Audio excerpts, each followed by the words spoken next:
Hola, ahí estamos. Muy bien. Bueno, si pueden abrir las Biblias a Salmo 93. Salmo 93. Quiero predicar un sermón esta tarde titulado El Señor reina. El Señor reina. Les doy un momento para que den vuelta a esa página. Salmo 93. Bueno. Se cuenta la historia sobre un hombre que estaba sentado al lado de una niña de unos 8 años en un vuelo hacia casa. Y alrededor de la mitad del vuelo el avión comenzó a experimentar turbulencias severas, hasta el punto que los pasajeros se asustaron y estaban asegurados de que era el último día de sus vidas en esta tierra. El hombre podía escuchar gritos y llantos en todo el avión. Y él mismo comenzó a sudar profusamente y a desesperar por dentro. Y se dio vuelta hacia la niña para tratar de ofrecerle un poco de consuelo. Pero se sorprendió al ver que la niña estaba tranquila e incluso tenía una sonrisa en su rostro mientras miraba fuera de la ventana. Finalmente, la intensa perturbación cesó y el avión recuperó la estabilidad. Y el hombre, sorprendido por el comportamiento de la niña, se volvió hacia ella y dijo esto: «Fuiste muy valiente. ¿No tenías miedo?». A lo que la niña respondió con una sonrisa en su cara: «No, porque mi padre es el piloto». Ven, la niña tenía paz porque sabía quién estaba en control de la situación y confiaba. Y como cristianos podemos tender a comportarnos como el resto de los pasajeros en el avión, que estaban preocupados, aterrorizados y ansiosos por la situación. Podemos caer en la mentalidad de que el mundo está girando fuera de control y que la fatalidad nuestra está a la vuelta de la esquina. Así nos podemos sentir como la gente de Dios. Entonces la pregunta que hay que hacer es esta: ¿cuál es la solución? ¿Cuál es la solución? La solución es, como la niña, recordar quién es nuestro Padre. Y creo que el Salmo 93 está en las Escrituras para un propósito como este: hacernos recordar de quién es nuestro Padre celestial. Es un salmo que celebra el gobierno supremo de Dios sobre toda la creación. Y mi oración es que esta tarde, a medida que avanzamos a través de este salmo, que Dios sea exaltado y que salgamos hoy de esta tarde, de esta iglesia, alegres, confiando y sobre todo adorando a nuestro Dios. Entonces empecemos por leer este salmo, Salmo 93. Miren en sus Biblias, Salmo 93. La palabra de Dios dice esto: «El Señor reina, vestido está de majestad. El Señor se ha vestido y ceñido de poder. Ciertamente el mundo está bien afirmado, será inconmovible. Desde la antigüedad está establecido su trono. Tú eres desde la eternidad. Los torrentes han alzado, oh Señor, los torrentes han alzado su voz, los torrentes alzan sus batientes olas. Más que el fragor de muchas aguas, más que las poderosas olas del mar, es poderoso el Señor en las alturas. Tus testimonios son muy fidedignos. La santidad conviene a tu casa eternamente, oh Señor». Qué hermoso salmo. Nos hace recordar de quién está en control de todo. Hay 5 versos en este salmo y les quiero dar 3 encabezados, si toman notas. 3 encabezados, y el primer título que les quiero poner ante ustedes es esta: la autoridad de Dios sobre toda la tierra. La autoridad de Dios sobre toda la tierra, eso vemos en el versículo 1 y el versículo 2. Si ven el versículo 1, el salmista empieza de esta manera. Empieza por decir: el Señor reina. Esto ha sido descrito como la verdad fundamental de toda la Escritura, porque este es el fundamento firme sobre el cual se sostienen todas las demás verdades bíblicas. Si esto no es cierto, si el Señor no reina, todo lo demás se pone en duda. Decir que el Señor reina es decir que Él es absolutamente soberano sobre todas las cosas.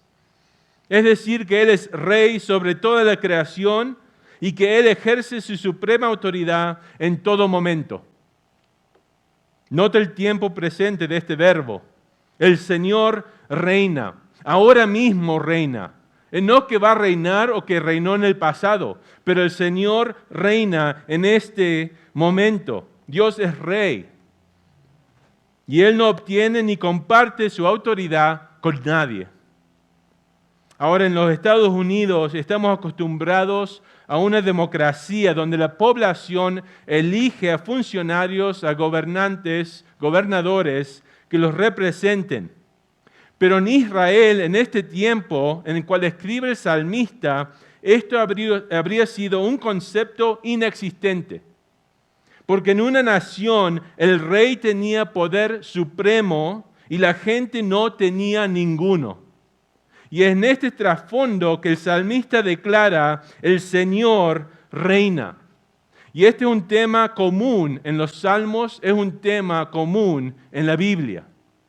Por ejemplo, Salmo 103, versículo 19 dice esto: el Señor ha establecido su trono en los cielos y su reino domina sobre todo.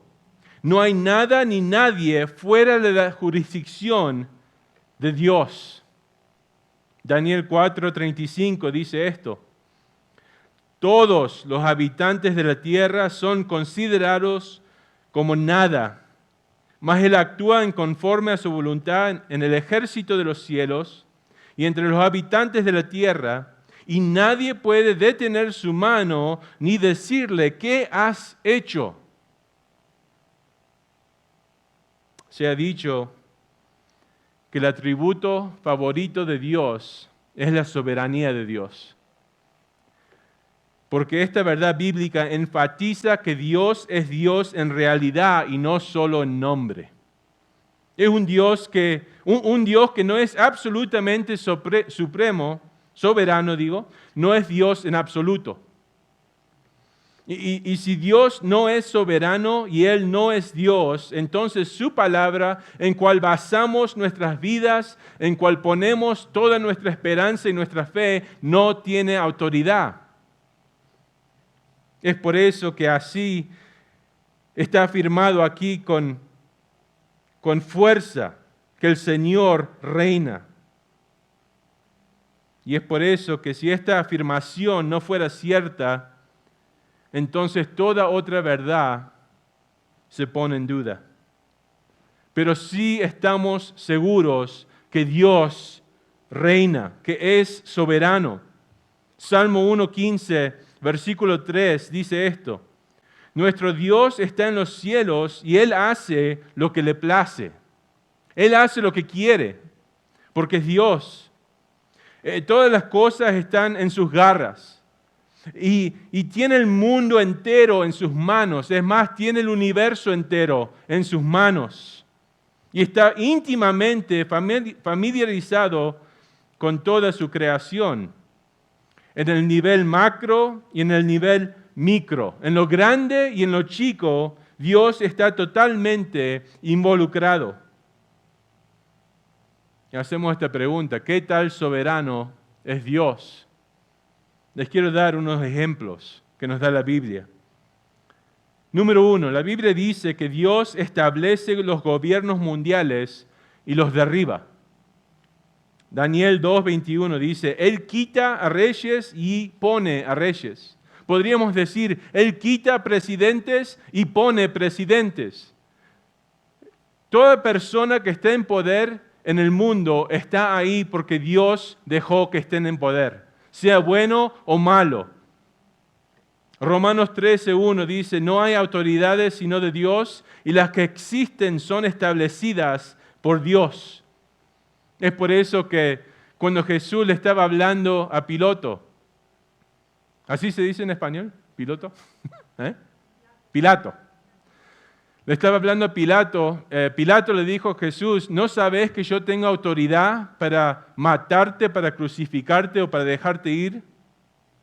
Jesús le dijo a él, vos no tuvieras ninguna autoridad si no fuera dada por Dios, por parte de arriba. Dios da a toda autoridad. Segundo, Dios es soberano sobre las decisiones, los planes y las voluntades de las personas. Proverbio 16:9 dice, la mente del hombre planea su camino, pero el Señor dirige sus pasos. Proverbio 21:1 dice, como canales de agua es el corazón del rey en la mano del Señor. Él lo dirige donde Él quiere. Número 3, dice la Biblia que Dios es soberano sobre cuánto tiempo vamos a vivir en esta tierra. Salmo 1:39, versículo 16. Tus ojos vieron mi embrión y en tu libro se escribieron todos los días que me fueron dados, cuando no existía ni uno solo de ellos. Entonces nosotros aquí no vas a vivir ni un segundo más, ni un segundo menos del tiempo que te dio Dios para vivir. Él es soberano sobre la vida. Número 4, Dios también es soberano, dice la Biblia, sobre la salvación espiritual. Efesios 1:4-5. Dice, según nos escogió en Él, en Jesús, antes de la fundación del mundo, para que fuéramos santos y sin mancha delante de Él. En amor nos predestinó para adopción como hijos para sí, mediante Jesucristo, conforme al beneplácito de su voluntad. También 1 Corintios 1:30 dice esto. Mas por obra suya, obra de Dios, están ustedes en Cristo Jesús, el cual se hizo para nosotros sabiduría de Dios y justificación y santificación y redención. Un ejemplo más, dice la Biblia que Dios es soberano incluso sobre la vida y la muerte de un pajarito, de un pájaro, de un animal. En Mateo 10:26 Jesús dijo eso. Un pájaro no se muere aparte de la voluntad de Dios.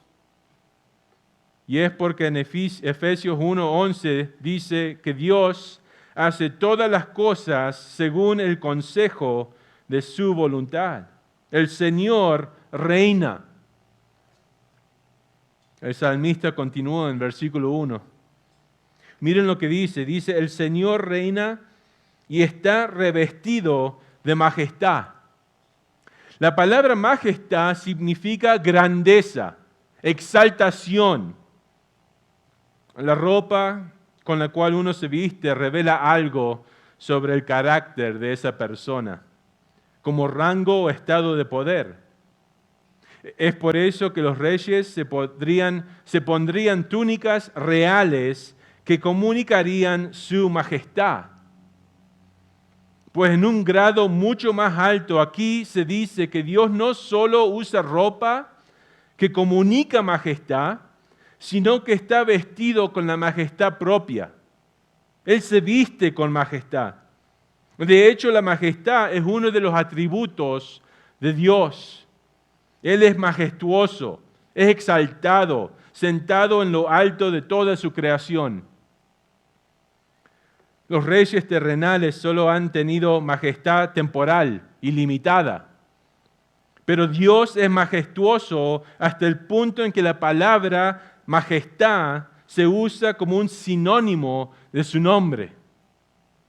En Hebreo 1:3 dice que cuando Jesús hubo hecho la purificación de los pecados, se sentó a la diestra de la majestad en lo alto. La palabra majestad en el lugar de Dios. Este rey es majestuoso y Él es omnipotente. Miren la segunda línea del versículo 1. El Señor se ha vestido y ceñido de poder. La palabra ceñido a menudo era utilizada en un contexto militar. Un soldado se ceñiría con un cinturón, lo que significa que se estaba preparando para la batalla. Esto da la idea entonces que Dios se está preparando para la acción, se está preparando para la batalla. El Señor se ha ceñido, dice, con fuerza. Esto no significa que en algún momento Dios no tuvo fuerza, hasta que algún día se ciñó con fuerza a sí mismo, porque Dios, dice la Biblia, es eternamente omnipotente. Y lo que tenemos aquí entonces es una forma pintoresca de decir que Dios se preparó para actuar con su poder. Para ser soberano, una persona necesita poder. Y es por eso que la soberanía es un concepto político que se refiere a un poder dominante. Una persona puede ser un dictador con soberanía limitada sobre una nación y no ser sabio, y no ser justo, y no ser amoroso o misericordioso, siempre y cuando tenga poder para llevar a cabo sus propósitos. No es bueno hacer promesas si uno no tiene el poder para cumplir las promesas. Y qué bueno es hacer amenazas si uno tiene autoridad para castigar. No es bueno sentarse en un trono si no tienes la capacidad de reinar.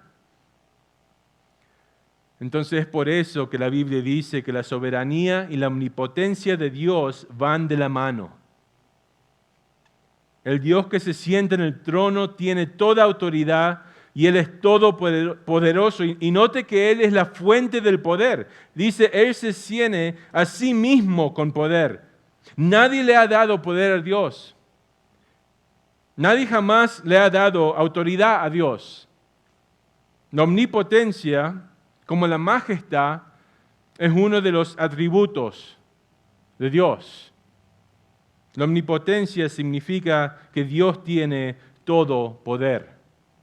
Es todopoderoso.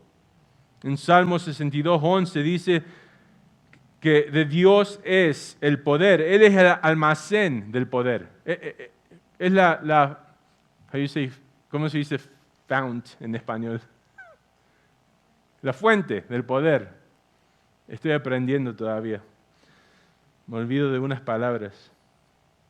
Dios es omnipotente y su poder se ve más claramente tal vez en el acto de la creación y su autoridad sobre su creación. Miren la línea 3 del versículo 1. La tercera línea del versículo 1 dice esto. De hecho, el mundo está firmemente establecido, no se moverá. El mundo es fijo, es inmovible, porque el Dios omnipotente lo puso en su lugar y gobierna sobre él. A menudo parece, como dije antes, que este mundo se está yendo fuera de control. A medida que las naciones se enfurecen contra Dios y su autoridad, como vemos hoy en nuestra cultura. Y con todo el mal que vemos, no solamente en la cultura, pero en nuestras vidas, es tentador preguntarse si Dios ha perdido el control. Pero aquí se nos recuerda que nada ni nadie puede quitar su control soberano sobre todas las cosas en este mundo. En Salmo 96:10 dice esto. Dice entre las naciones, el Señor reina. Ciertamente el mundo está bien afirmado. será inconmovible. Él juzgará a los pueblos con equidad. Entonces, cuando las cosas parecen estar descarrilándose, necesitamos recordar que en los ojos de Dios todo está yendo de acuerdo con su plan. Hay que recordar que Él es magistralmente y providencialmente orquestando todo para lograr su fin. En Isaías 46, versículos 9 a 10, dice esto: acuerden de las cosas anteriores, ya pasadas, porque yo soy Dios y no hay otro. Yo soy Dios y no hay ninguno como yo, que declaro el fin desde el principio y desde la antigüedad lo que no ha sido hecho. Yo digo, mi propósito será establecido y todo lo que quiero realizaré. El Señor reina. Y Él siempre ha reinado. Miren el versículo 2. El salmista ahora se dirige directamente a Dios en adoración y dice: desde la antigüedad está establecido tu trono. Le está hablando a Dios. Dice, desde la creación de todas las cosas, Dios ha estado en su trono celestial. Pero este no es un trono literal. Este es una metáfora de la autoridad de Dios. Y nos dice que su autoridad ha sido establecida durante mucho tiempo y fijada en su lugar. Dios nunca ha reemplazado a otra persona como rey. Él es el único rey que alguna vez fue. Él nunca ha dejado su trono para tomar unas vacaciones. Él nunca ha tomado un descanso, ni ha delegado su gobierno a nadie. Él nunca se ha hecho a un lado por un solo momento. El Señor reina, siempre ha reinado y siempre reinará.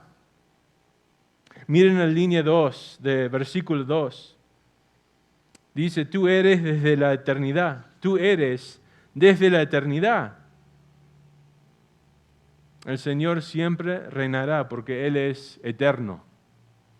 Es un rey eterno. Es el alfa y el omega, el principio, el fin, el primero y el último. En Salmo 90, versículo 2 dice, incluso desde la eternidad hasta la eternidad, tú eres Dios. Salmo 1:45, versículo 13, dice, tu reino es un reino eterno y tu dominio permanece a través de todas las generaciones. Él ha estado en el trono durante toda tu vida, habiendo orquestado providencialmente cada uno de tus pasos y experiencias. No hay tal cosa como la suerte o el destino ciego. Eso no existe. No hay tal cosa como la karma, pero solo un Dios soberano. Eso no quiere decir que todo en la vida es bueno, pero como dice en Romanos 8, que Él está trabajando todo para nuestro bien, aún las cosas malas en la vida, aún la enfermedad, aún cuando somos insultados o cuando tenemos una experiencia mala con gente en nuestra vida. Dios trabaja todo para el bien de los que lo quieren, de los que lo aman. Dios es soberano. Y eso daría miedo si se tratara de un rey tiránico o un monarca monstruoso. Pero este rey es amoroso, es compasivo, es justo, es bueno y es todo sabio. Y podemos confiar en Él. Bueno, para no dejar ninguna duda en nuestras mentes cuán poderoso es Dios, el salmista continúa en las líneas 3 y 4 de este salmo para darnos un escenario hiperbólico contra el cual Dios se muestra más poderoso. Miren el versículo 3. Y este es el segundo encabezado que les quiero dar. Si toman notas, el segundo título es este: la autoridad de Dios sobre todas las amenazas. La autoridad de Dios sobre todas las amenazas. Versículo 3.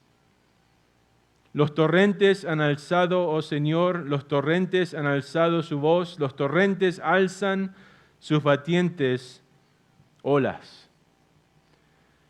Hay diferentes puntos de vista sobre si este versículo es estrictamente literal, si estas son aguas de inundación, torrentes literales, o si es solo una metáfora de naciones y poderes terrenales que se ponen en contra de Dios, porque la Biblia usa esta metáfora de esa manera. Por ejemplo, en Isaías 17:12, ahí dice: hay bramar de muchos pueblos que braman con el bramido de los mares, rugir de naciones que rugen como el rugido de violentas aguas.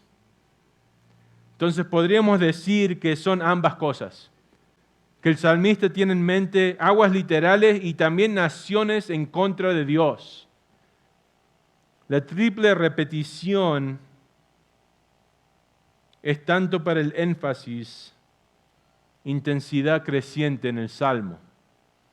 Y es para indicar que el gobierno de Dios a lo largo de la historia ha sido y continúa siendo desafiado por poderes terrenales. La voz y las olas que levantan estas inundaciones representan el poder. Y creo que el salmista usa las aguas de la inundación aquí porque no hay nada más aterrador y poderoso que las olas masivas y una poderosa inundación. De hecho, un diluvio es lo que usó Dios para destruir el mundo en Génesis capítulo 6. Entonces el salmista, yo pienso que está usando la amenaza terrenal más fuerte posible en comparación con el poder de Dios. El versículo 4, miren, dice esto: más que los sonidos de muchas aguas, que los poderosos rompientes del mar, el Señor en lo alto es poderoso. Dios es más poderoso que la amenaza terrenal más poderosa. Esto es lo que nos quiere decir el salmista. Si combinamos todas las naciones del mundo, de cada generación, en innumerables ejércitos y los ponemos todos juntos contra Dios, todavía no es ninguna amenaza para Dios. Es como una hormiga yendo a la guerra con un gorila. No hay oportunidad. Isaías 40, versículo 15 dice esto: y aquí las naciones son como una gota de un cubo, y son consideradas como una mota de polvo en la balanza. He aquí, Él levanta las islas como polvo fino. El Señor en lo alto, dice el salmista, es poderoso. Él está arriba en el cielo más alto, por lo tanto más grande en todos los sentidos. No es alcanzado por ninguna oposición. Él es poderoso y es capaz de calmar el mar poderoso. En Salmo 65, versículo 7 dice: Dios aquieta el rugido de los mares, el rugido de sus olas y el tumulto de los pueblos. ¿Cómo aplicamos esto en nuestras vidas? Si Dios puede calmar el mar poderoso, las aguas del diluvio, Él puede calmar las tormentas en nuestras vidas. Él puede calmar, solucionar nuestros problemas más grandes en la vida.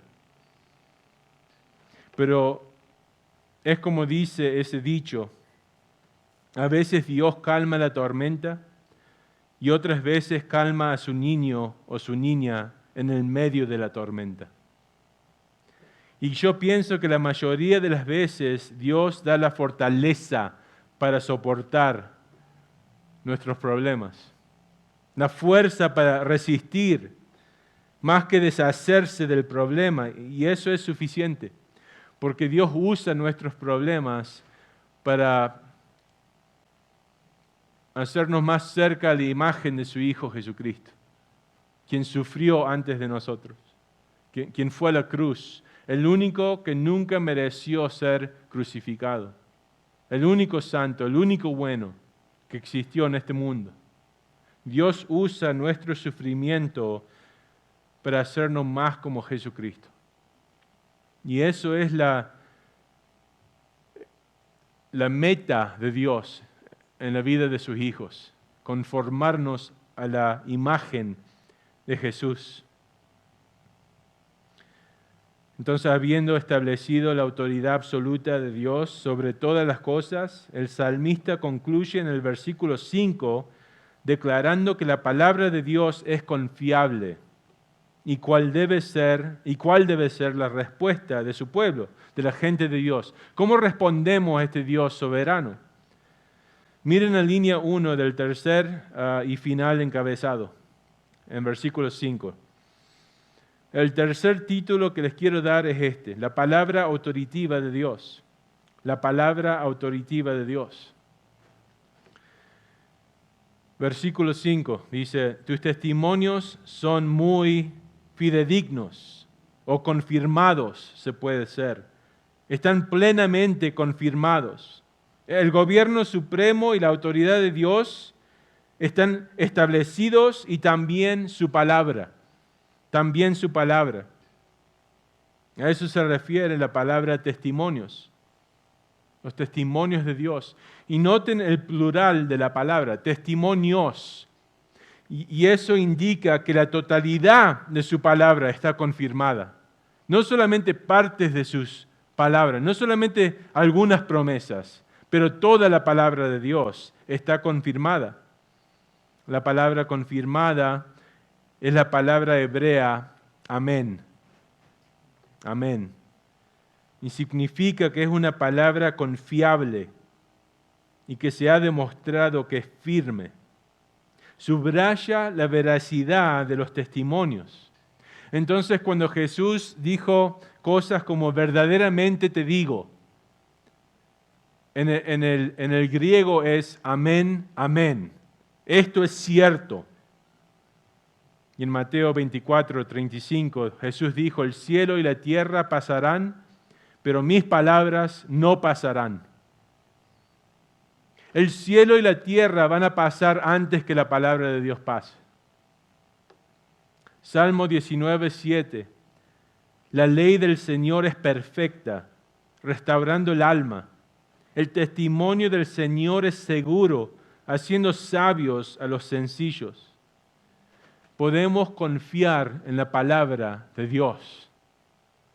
Podemos creer en sus promesas con absoluta certeza, porque Él reina.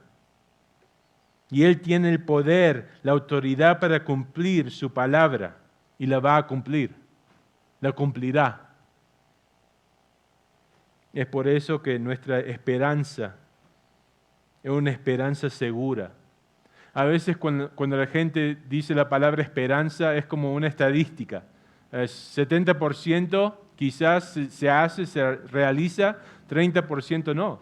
Pero cuando leemos de la esperanza que nos da Dios, es una esperanza cierta, de 100%, que va a pasar. Porque Él reina. Nada puede frustrar sus propósitos. Entonces, ¿cómo debe ser? ¿Cómo respondemos como la gente de Dios, como su pueblo, a este Dios soberano, a este Dios majestuoso, a este Dios omnipotente y veraz? ¿Cómo respondemos hacia Él? En santidad. En santidad. El resto del versículo dice: la santidad corresponde a tu casa, oh Señor, para siempre. Y yo pienso que su casa significa la gente de Dios. Entonces creo que esto habla de la necesidad de nosotros de ser santos en la presencia de tan gran Rey como su gente. En 1 Pedro 1:16, este es el comandamiento: seréis santos porque yo soy santo. Y santos somos no por nuestra propia moralidad o obras, sino por fe en Jesucristo. Él nos hace santos. Él nos da su perfecta justicia y bondad. Sin embargo, la Biblia dice, sed santos porque Él es santo. Ambas son verdades. Este es nuestro Padre. Él es supremo, majestuoso, todopoderoso, eterno y veraz, digno de confianza y devoción sin dudar. Él está realmente en control de tu vida. Y ahora pueden entender por qué el pastor Charles Spurgeon dijo esto. No hay atributo de Dios más consolador para sus hijos que la doctrina de la soberanía divina. En las circunstancias más adversas, en los problemas más severos, creen que la soberanía ha ordenado sus aflicciones, que la soberanía los anula y que la soberanía los santificará a todos. Cuando pasas por una prueba, la soberanía de Dios es la almohada sobre la cual recuestas tu cabeza. Oremos. Padre, venimos en el nombre de tu Hijo Jesús.